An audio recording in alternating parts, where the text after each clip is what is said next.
Still today, we put billions and billions of animals in factory farms where they can't move, they suffer, torture that can only be justified if parts of our culture deny the experience of these animals.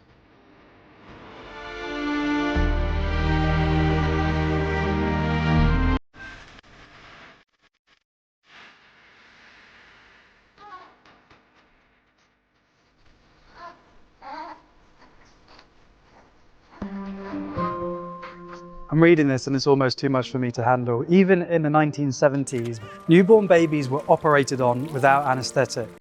The assumption being that their nervous systems were too immature to be conscious.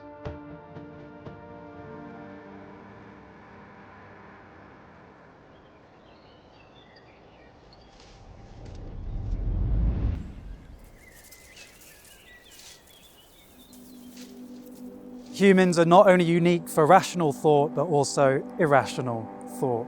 As the Buddha taught, and you can find through your own experience, consciousness, experience, it's not just thinking, it's sensations and feelings too.